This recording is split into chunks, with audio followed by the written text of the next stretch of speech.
นครหลวงเวียงจันทร์จัดพิธีเฉลิมฉลองวันสิ่งแวดล้อมโลกและวันสิ่งแวดล้อมแห่งชาติประจำปี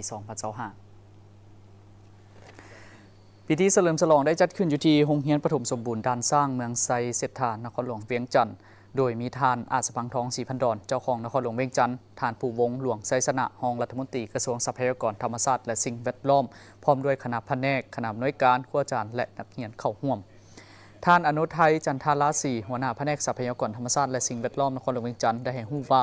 การจัดพิธีเฉลิมฉลองครั้งนี้ขึ้นอยู่ที่เดินโรงเรียนประถมสมบูรณ์ด่านสร้างเมืองไซธานีนครหลวงเวียงจันทร์ภายใต้คำขวัญที่ว่าลดพรการนำไส้พลาสติกเพื่อสิ่งแวดล้อมที่สะอาดและสดใส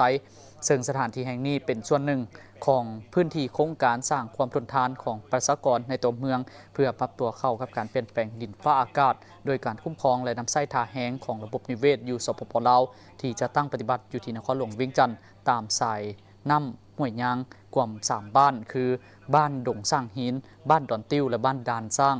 เมืองไซธานีมีความยาว7,080 เมตรที่ได้รับทุนสนับสนุนจากกองทุนสีเขียวด้านการเปลี่ยนแปลงดินฟ้าอากาศสากลกิจกรรมที่สำคัญในพิธีมื้อนี้ประกอบมีเผยแพร่ประวัติความเป็นมาของวันสิ่งแวดล้อมโลกและวันสิ่งแวดล้อมแห่งชาติการถามตอบความรู้เกี่ยวกับสิ่งแวดล้อมและความรู้เกี่ยวกับการรับมือต่อกับการเปลี่ยนแปลงดินฟ้าอากาศพร้อมทั้งแจกของรางวัลและการปลูกต้นไม้อยู่ที่เดินโรงเรียนประถมด่านสร้างห้องการบ้านด่านสร้างบ้านดงสร้างหินและบ้านดอนติ้วรวมทั้งหมด170ต้นประกอบมีไม้ดู70ต้นไม้แตคา70ต้น